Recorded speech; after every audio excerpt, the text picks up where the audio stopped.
Well, good evening, everyone. So happy that you all can join us for tonight. My name is Pete Eberle, and I'm with the Colorado Renewable Energy Society and the Northern Chapter, NCRES.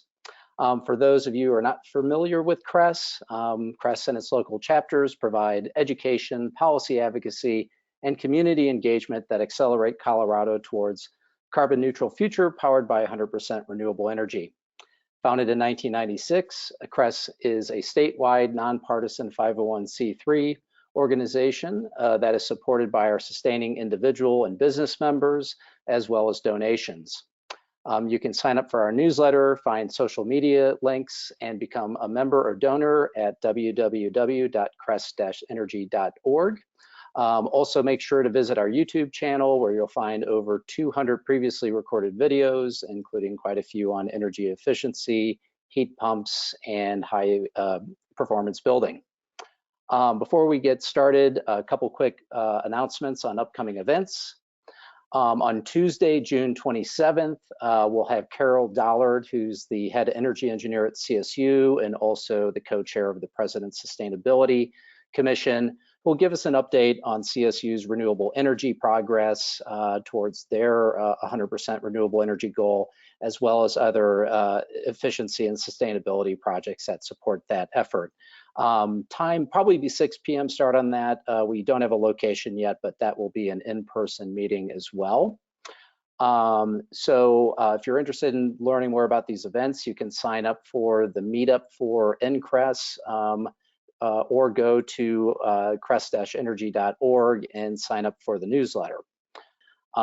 This is going to be a little bit more focused on the Q&A aspect, with Parker doing just a really quick overview of really the highlights of how you approach energy efficiency. So we'll get to your questions at the end. So I'll go ahead and hand it over to Parker now. Awesome. Thanks, Pete. My name is Parker Lahti. I am ARUS Consulting CEO, founder, operator, whatever you want to say there. And we are going to talk a little bit about, and hopefully have some great discussions about being more efficient, being more comfortable in the house, and also, reducing your carbon footprint along with that. So let's see if I can show you this screen. So here's me. Apparently, I really like this photo of me because that's what I gave Pete as well. But the first and foremost, we always want to start with, gaining the correct and as much knowledge as we can about our house. And generally speaking, that is going to start with a home assessment, right? So at ARUS, we're all certified, BPI certified, and we do home assessments, and we get to find out a lot of really cool things about the homes when we're in them. We do a lot of great testing. We do blower door tests. We do combustion appliance zone testing for health and safety. We do infrared, and we do visual inspections on insulation, air sealing measures, windows, walls, attic, crawl space, all that kind of good stuff. And so when we do that, and when you have a home energy assessment, then you get to learn a whole ton about your house, which I think is a pretty fun kind of thing to do and great to start that journey. Once we have the knowledge, we want to start with working with the low-hanging fruit.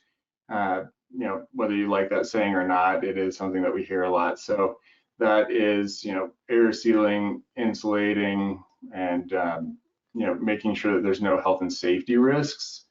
That being, maybe it's a crawl space that has a dirt floor, and so if you air seal and insulate your home, and you don't cover that dirt floor, then all of a sudden you could have radon issues, and we don't want to have a really well insulated home or a really efficient home and then also bring in health and safety issues, right? Bad air quality, potential carbon monoxide, things like that. So we want to make sure that all those are taken care of. And so always take care of health and safety first, and then we go with efficiency.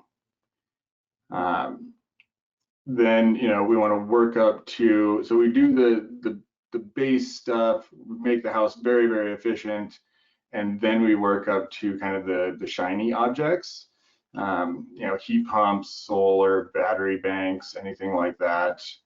And really with heat pumps specifically, you know, because they have lower air temperature as they push the air out into the home, we want to make sure that that house is very efficient, that the envelope is done very well, so that we don't get, you know, cold rooms, hot rooms, depending on the season.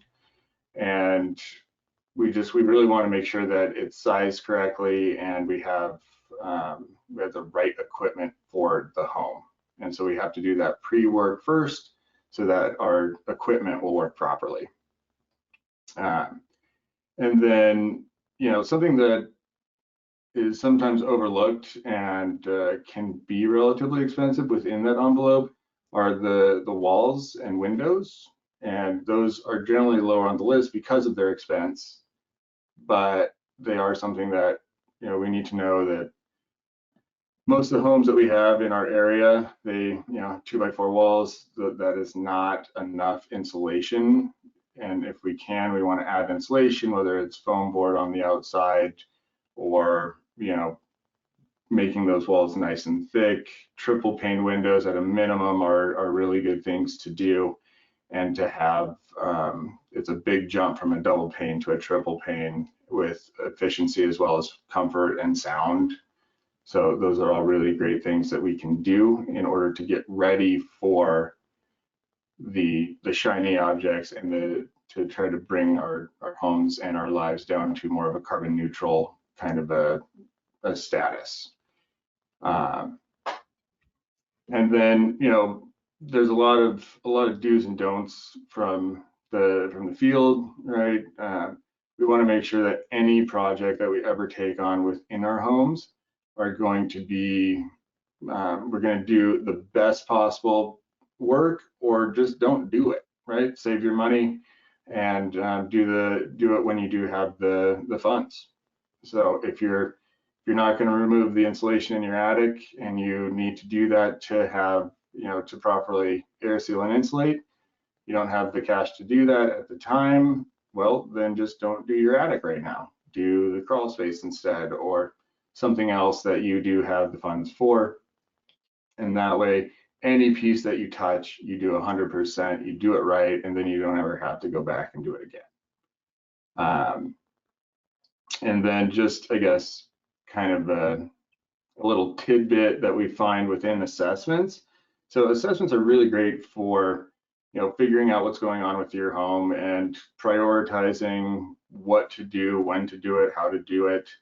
We also end up finding a lot of interesting things, holes where we wouldn't think holes would be, health and safety issues. You know, my team has found tons. We could go for hours with all the stories of all the crazy things that we've seen throughout the thousands and thousands of audits or assessments that we've done. But a lot of times we find that the natural draft water heaters will not actually draft. They bring carbon monoxide back into the house. And just, you know, maybe there's something that got disconnected in an attic, and because you had that assessment, we have stopped something that could be a big health and safety issue. And so that can be a kind of an auxiliary, really nice thing to find from the assessment, because we want to be healthy within our own homes. That being said, so that's kind of the basics of all of this. I know it's probably pretty quick, but I'm hoping that we get a lot of good questions and good discussion around these pieces of what I've been saying. And I do have a couple little slides, well, just resources. When we're going electric, these are kind of a couple bigger areas, websites, whatever, that you can look if you're trying to go all electric. Love Electric can be a good website to kind of look to see maybe cost savings, things like that. And energy.gov is one that just found today, actually. I think it's a brand new website that that they just released. So, and the other one is the ARUS website, in case you have any questions for me or for my team. So that's about it for my very short presentation. That's okay. You are definitely liking the new format of making this more of an interactive Q&A session. And let me just get my pane open here again. So the first question is, when we inquired about dense pack wall insulation, a number of installers told us they advised against it because you might only get R15 and it may not be cost effective. This individual did it anyway, but what is your take on that advice? Yeah, you know, it kind of depends on the wall system itself, right? If it's already full of insulation, then you might not get a lot of value out of that. But if it's, especially if it's empty, then that's going to be one of your best ways to fill that cavity and to get a really good insulation value in there, as long as they do it to the specs of the insulation. So, you know, there's certain densities that you need to put into that wall to make sure it's, you know, completely full. But that's going to give you some of the best insulation value in that cavity by dense packing it. So I think it's a really good idea, especially the less insulation you have in those walls. Okay. This is a good question. I was almost going to ask this myself. Any advice or thoughts on exterior insulation cladding, almost like kind of a house wrap or EIFS or EIFS? Yeah. I think, you know, EIFS can be used really well, and that can give you good solid insulation all the way around. You also get a coating on top of that, kind of like a stucco. And so I like the look, and it also gives you, depending on the thickness of the foam underneath there, then it gives you some good insulation value. You want to have at least an R5, whether you do foam board, just foam board under different siding, or if you do like the EIFS siding, that R5 will give you the thermal break, so that you don't see the 2x4s, the 2x4s or 2x6s or whatever your wall cavities are.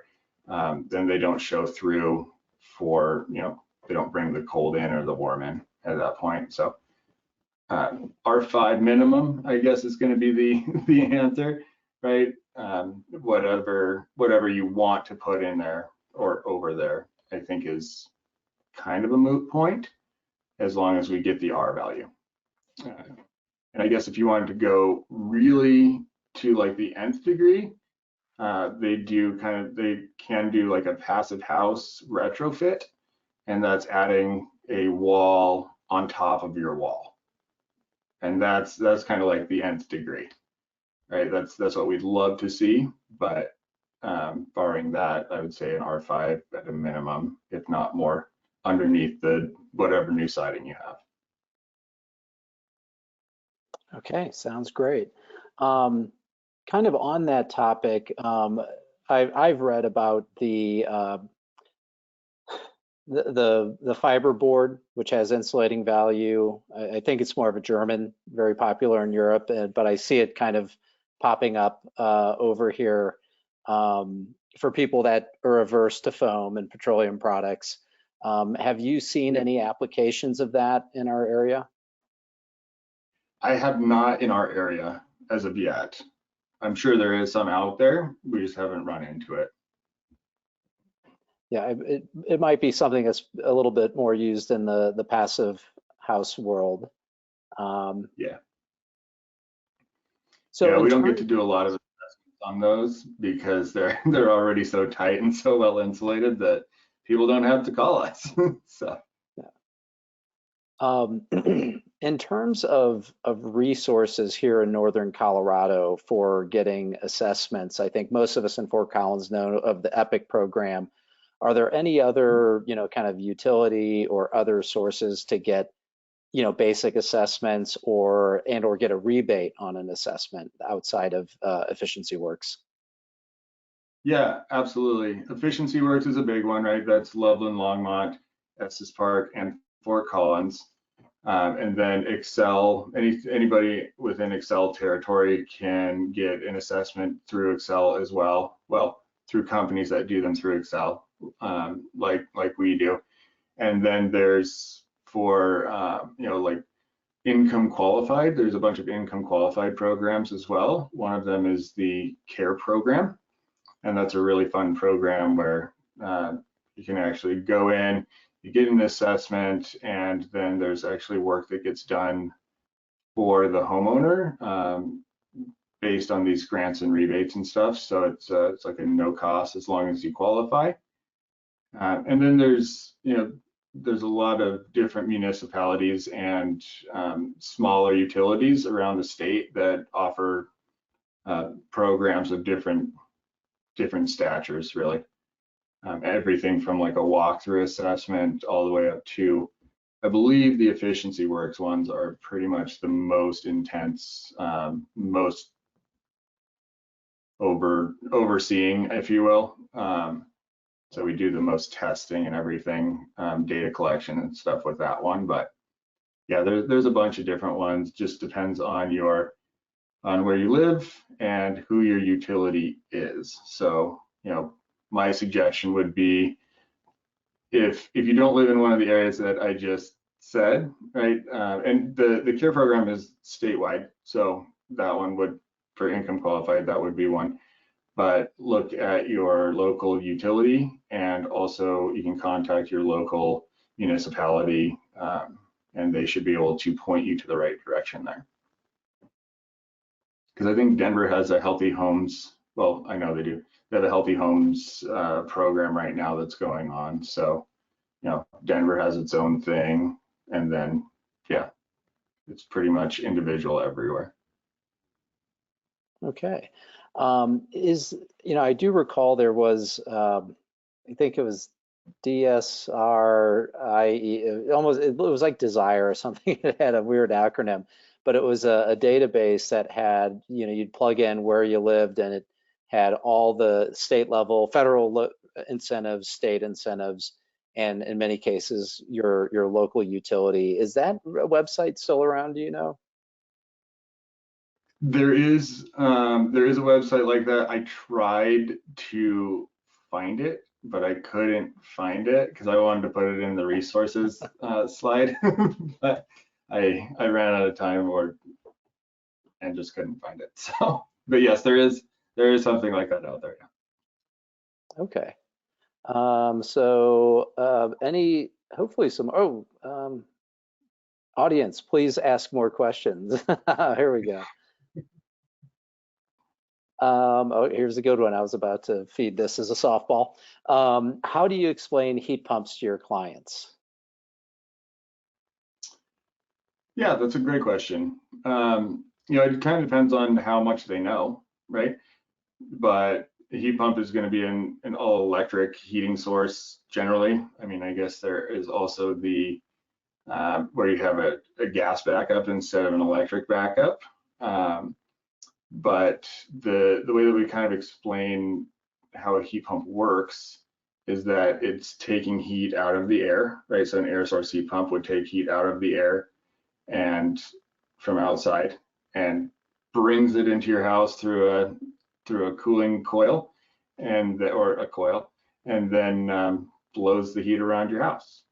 So it's not creating heat like a furnace, right? A gas furnace will ignite gas and then creates heat that way. So a heat pump is not creating heat, it's just reusing heat.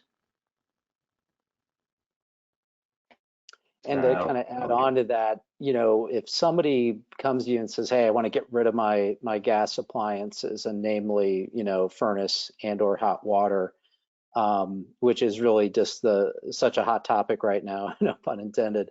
How do you walk them through kind of maybe the bigger picture, and then the questions they need to ask and need to be answered to determine if that's a a good switch for them versus other investments in terms of efficiency? Yeah, yeah. So, whenever we start talking about going to a heat pump, we always start with the envelope, right? Do you have a tight house? Do you have good insulation? What are your windows like? What are your walls like? Where are those big holes? Because a heat pump really, I mean, don't quote me on the exact temperature here, but it comes out at about 100 degrees out of the ductwork, where a gas furnace will come out at 120 to 140 degrees. And so a gas furnace can overcome inefficiencies where a heat pump has a little bit more trouble doing so. So we want to make sure that the house is ready for it before we just go and put in a heat pump, right? And so that's a lot of times where the assessments come in, because we can actually figure out how leaky the house is, what the insulation levels are, where your defects are, if you will, or your opportunities to improve that building before you just jump into a heat pump and then all of a sudden you have higher bills or uncomfortable areas in the home, and then you have to go backwards and do the stuff that should have been done first. Did that answer the question? Yeah. Okay. Explain, what an overview of the rebates and tax incentives that exist for energy efficiency upgrades. Could be a lot, Yeah. I think. So, after. Yeah. How much time do we have? No, but the rebates are all based on what program you're in as far as the actual efficiency rebates. Efficiency Works currently is doing some pretty fun rebates, and so it's really whatever program you're participating in.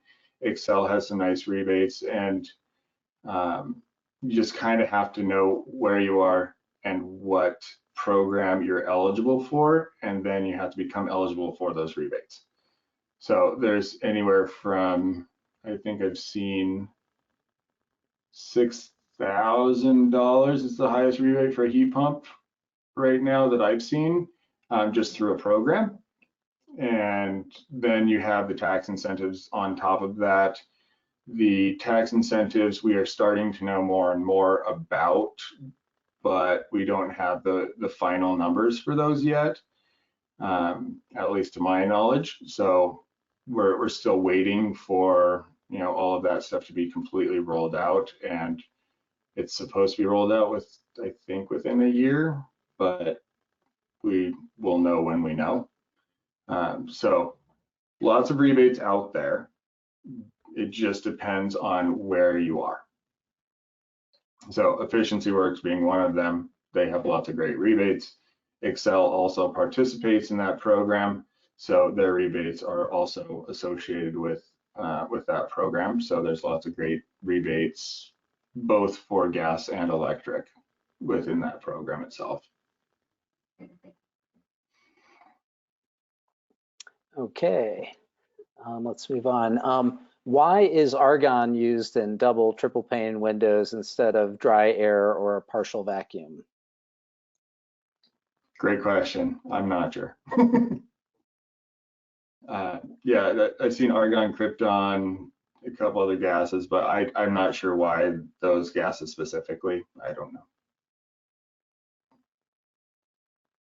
Okay. I have a feeling, I felt like I've heard one time that it's because it's inert, it acts as an insulator over other gases. Yeah, that makes sense. Don't quote me on that. I'm just, that's a distant memory.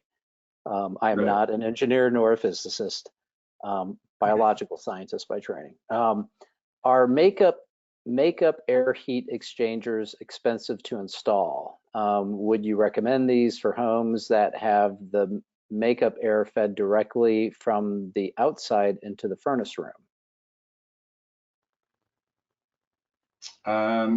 So I'm thinking you mean that it's a direct vent from outside into the ductwork, and then it gets heated that way. Is that what we're thinking that question means? Yeah, I'm not sure. Jim, if you, is that a heat exchanger, like a HRV type of? Ah, yes. So using an HRV for I'm assuming a non-closed furnace, an open, a open vented furnace. Yeah, when we talk about HRVs, ERVs, I tend to like the ERVs a little bit better. Just I like the closed system, and that way it's actually bringing air in at the rate that you want it to bring it in, right? Instead of just getting pulled in. And granted, it can have dampers and stuff like that for when it's hooked into the furnace, but they seem to work a little bit better from my experience when it's its own separate unit. And so it'll bring it in, it conditions that air, it filters that air, and then spreads it throughout your house in a true system. And then it takes the bad air or the stale air, whatever you want to call it, out. And that way your furnace isn't working so hard by bringing negative 10-degree air into it, which can affect a lot of things in that furnace. So I like it to be in its own little world, right? So, and the best way to do it is to have it vented to or ducted to each room, and so then it's a balanced ventilation system. That's what we shoot for. Those are a little bit harder in an existing home than if it was already planned out in a new house, but you can do it. And really, with a furnace, you're blowing the air around the house anyway. So you're kind of exchanging throughout the house. So even if it is just coming into, I don't know, your crawl space, coming in and out of the crawl space, as long as the crawl space soil has been sealed, you have all those health and safety pieces taken care of and insulated and everything like that, then your furnace should be able to kind of just bring it around the house, and it exchanges the air that way instead of having it completely ducted. It just works a little bit better if it's completely ducted individually. So. Okay. How expensive is it to insulate the building envelope for an existing home? It sounds like a really big project. So maybe take an average ranch home. Yeah, so what we generally see, average ranch home, maybe like 2,400 square feet or so. Attic crawl space, maybe $8,000 to $12,000, and that's doing it really well. So you're removing all the old insulation, you're air sealing everything, and then you're re-insulating the attic to an R60 at a minimum. Generally, with a crawl space, we suggest like a 2-part closed cell spray foam that sticks to the walls, that actually encases itself, that insulates really well, and it's a continuous insulation. So that would be kind of an idea there. The walls on that, I don't know. And obviously don't quote me on any of these numbers because size and everything, but maybe somewhere around 3,000 to 6,000 for dense packing walls on just like a single level. So. And is that including the rebate? No. Yeah, I'm trying to remember. I had mine done about 2 years ago. It was right in the middle of the pandemic, and got it done right at the end of the year between Christmas and New Year's, so I could get the tax incentive. And I've got, I think, 1,200 square foot. I had already had the attic done, and I'm trying to remember after. I think it was, felt like it was like 3-ish before I did my tax rebate, but. And it also, how much difference when you do interior drill and fill versus from the exterior? Is that a big, because I have brick on the outside, so I went from the inside. Yeah, and really the quality of it shouldn't change if it's interior or exterior. It really is just what do you have, what is the easier way to do it, right? So if you're drilling through brick, that's going to be really expensive and awkward looking probably at the end of that project. So, it just, as far as effectiveness, it shouldn't matter. But and for cost, if you're going through drywall, that's generally a little bit less expensive than plaster, right? Because plaster, you can have things go wrong. Where drywall, generally, you just drill a hole. So shouldn't matter too much on price, though. Okay, that was just sort of, I know it's a lot easier to go from the outside and a little less disruptive. It was, I was and dusty. Definitely, yeah, definitely less disruptive and less messy, right? You don't get the dust. As part of your consultation energy audit, do you work with or recommend vendors, or is the homeowner meant to find the suppliers on their own? Yeah, great question. So all of them are great questions, but so it depends on the program a little bit. There are generally qualified or participating vendors, and so with Efficiency Works, for instance, they have a very unique system where depending on the home, we can actually come in and do bid pricing for installation and air sealing work. And so that can kind of take a little bit of that looking around for the contractor piece out of it. If some people don't like that, some people want to go and get bids from 3 or 4 or 5 different contractors, and that's fine too. We do a lot of advising on the back end after the assessments. So if whoever you pick, we can look at the bids and things to make sure that everything that should be there is there, and compare them, things like that, because sometimes it's a foreign language that the contractors speak. So we speak both. But yeah, we don't recommend any contractors because, well, first of all, the programs don't want us to do that because they don't want us to be like, these people are the best, because everyone has their bad day, and I don't want to be the person who is like, these are the best, and then they have their worst day ever. And then it's on me. So it's always good to get some bids. I think the streamlined process, it is different. It's 2 different contractors at this point, so it is kind of like getting multiple bids at once. So it's a cool way. But other than that, yeah, there's participating contractors within these programs that are watched over to an extent by the program to make sure that they're at least hitting the minimum standards of the program. And so it's not just your common blow and go company that comes in and just charges you a bunch of money for not much value. It's the first time I've heard that that term. Oh, yeah. Any comments on attic fans? So yeah, lots of them. We don't like attic fans. We like whole house fans, right? So especially efficient whole house fans, and a couple Tamarack and Airscape tend to be really good brands on those ones, at least in my experience, where they have mechanical louvers, they seal really tight, they're insulated.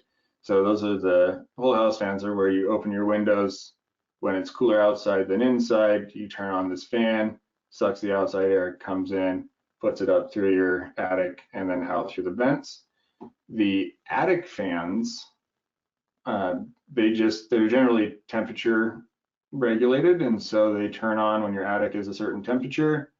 Those might be okay for keeping your attic cooler, but what we actually see happen is that if your attic floor isn't perfectly sealed, which really very rarely are existing homes perfectly sealed, then you're actually pulling your cooled air, your paid for air into your attic. And so you end up paying to cool off your attic, which you don't live in. So we really don't like those. And if you have a properly air sealed and insulated attic, then you shouldn't need an attic fan, because that temperature should not be coming into your house. So. Okay. Next question here. Most people cite Mitsubishi for heat pumps. They seem to have the lead in the market, but I read that US manufacturers are working on new heat pumps. Should I wait for a few years before purchasing?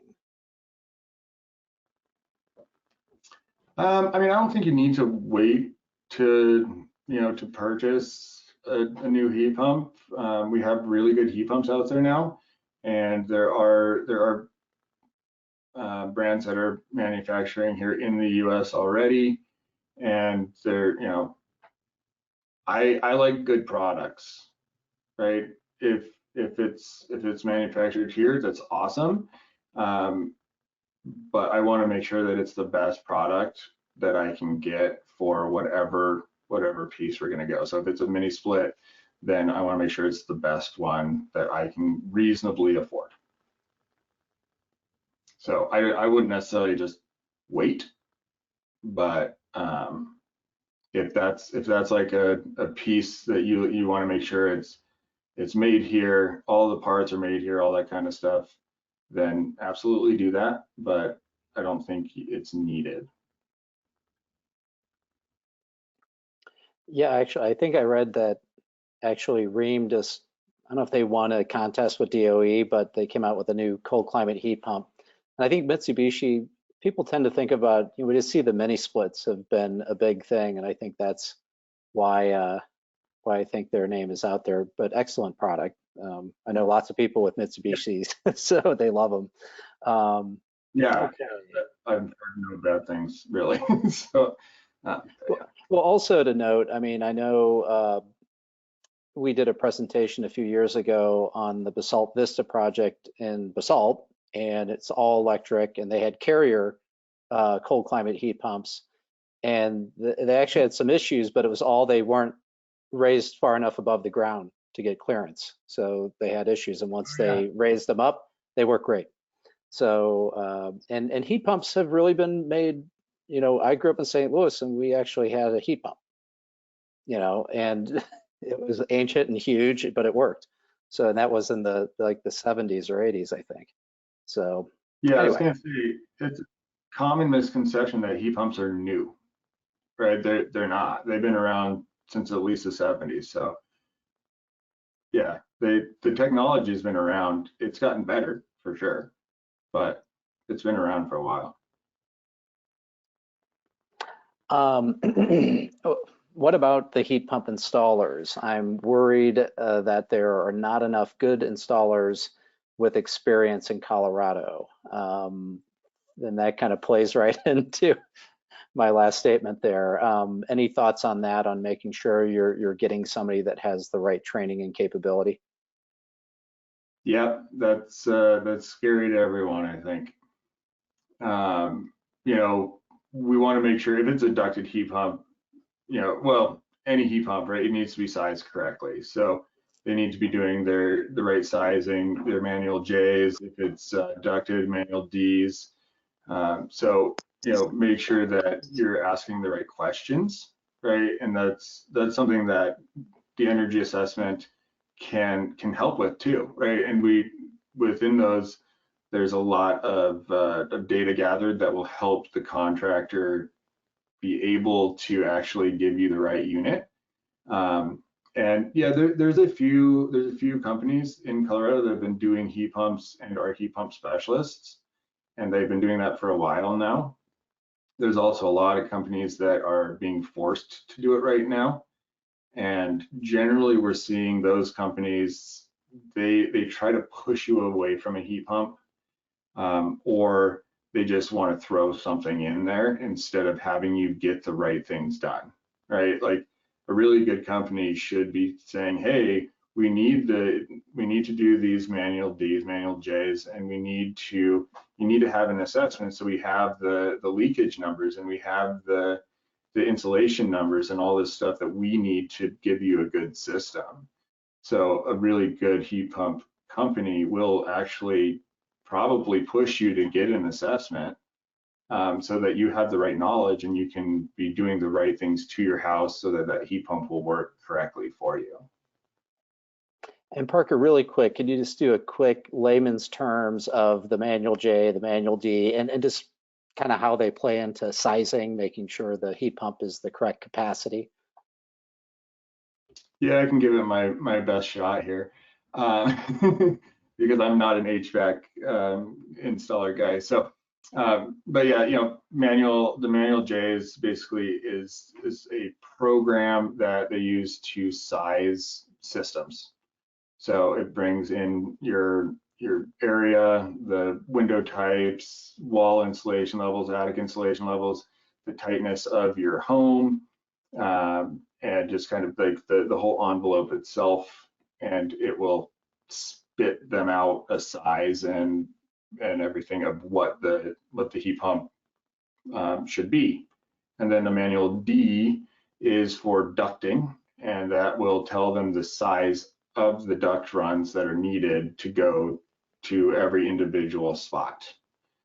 So they say we have this big of a unit, and then and we need to go this many feet. We need this much CFM or cubic feet per minute of air to go to this area, and then it will give them the sizes of the ductwork. Okay, great. Wanted to make sure not everyone knows those arcane right terms. So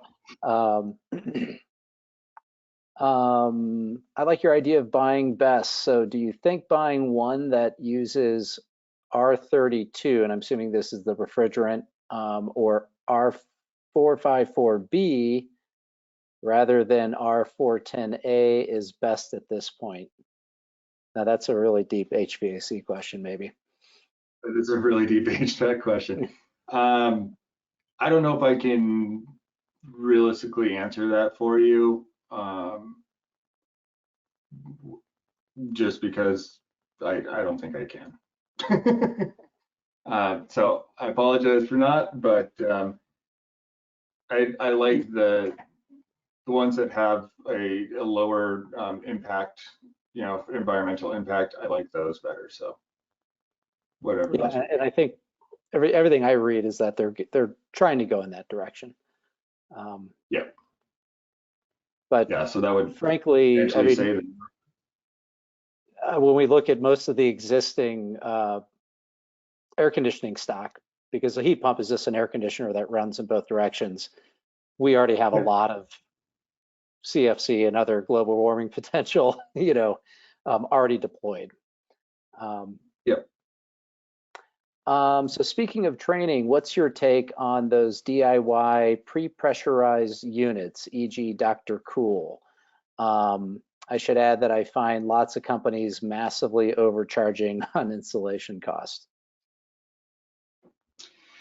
Yeah, installation costs seem to be skyrocketing right now, so I hear you on that one. I've been doing a little bit of looking into like the Mr. Cool and stuff just out of curiosity, and it seems like the industry is kind of going to that, more of a plug and play, if you will.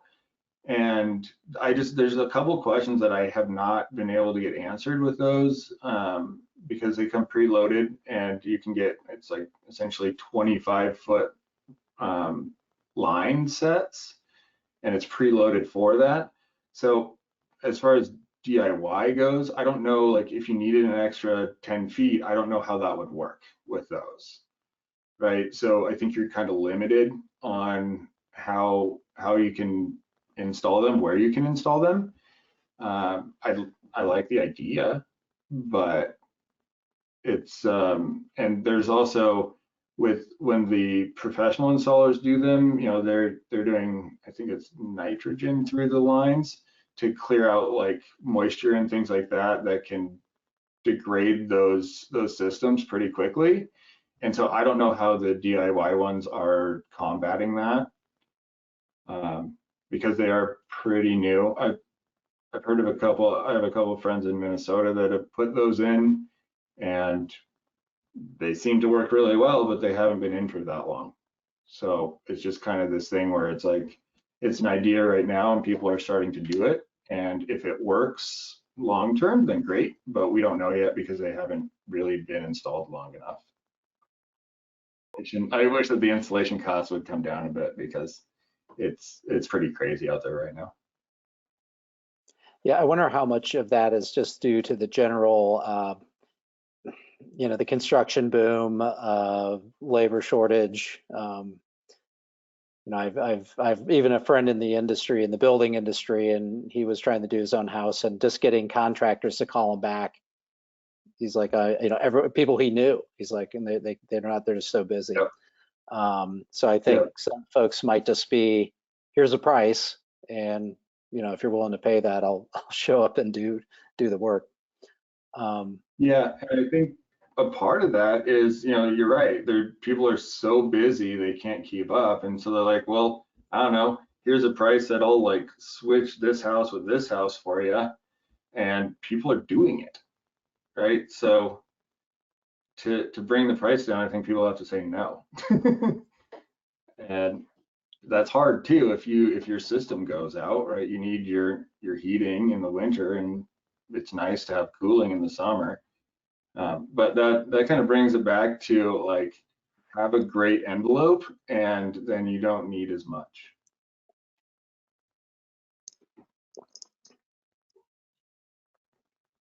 Okay, let's see if any more. Looks like we're at the end at the moment, but I have a question for you, and this sort of goes more to the building envelope, the approach, we kind of take or have taken over time.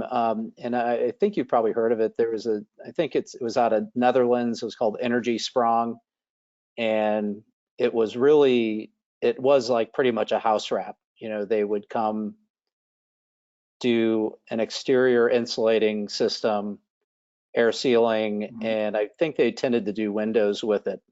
And I think the UK, I think that the program has also been successful in the UK, maybe not under that name, but I believe the similar system. And I've heard little inklings of that approach here in the States, but have you heard anything about that or any thoughts on that approach? I haven't heard a lot about it here, but do you mean just like just basically creating a new wall system around? Is that what you're essentially? Yeah, it's kind of what it is, and I think the reason why it's big in Europe is you have just some extreme masonry, challenges, and you can't, making the house, 6 inches smaller on every interior surface isn't an option. So they kind of did the approach on the outside. Of course, Europeans tend to take a longer view in terms of investments like that, but it seems like an interesting approach. Well, and I think Germany, right after World War II, when they were having all those financial issues, I think they started doing that as well. If my history is correct, also not a history professor, but and I really love that actually, and that kind of, it's similar to the passive house retrofit, right? Or EIFS, right? That's a similar piece to EIFS, and I think it's a great way to go. And especially if you have solid brick or stone masonry, whatever walls, it's really hard to get insulation in those. And if you build nice big thick walls on the inside, you lose a lot of square footage. So going around the outside, I really like that approach. Okay, and to answer a question, EIFS is EIFS. It's exterior insulating finish system. Usually it's foam, and it's wrapped around a building, and usually it has some synthetic stucco. You probably see it every time you go into a new commercial shopping center. Almost, I think, tons of that is foam with synthetic stucco. Mainly used commercial, got a bad reputation a couple decades ago in residential because of bad installation. And Yep. bad execution is a problem in every industry, but particularly in the construction industry with new technologies. And I say that my brother has been in the industry for about 30 years, so he will attest. And that's all the more reason to find, try to find well-recommended contractors. Let's see, any other questions? Oh, one more. This is a question for you, Parker. Do you only service the Fort Collins area? Any recommendations for those based in Denver in terms of assessments consulting? Yeah, we actually serve Northeast Colorado. So all the way down to we've gone to Colorado Springs a couple times, but we do Denver a decent amount. So more than happy to do that. Okay, great. So just apparently Martin's solar installer just told him that Xcel Energy is finally starting a Battery Connect incentive program, which will launch on June 12th. And apparently, I'm assuming that's to incentivize battery plus solar, Martin, is that correct?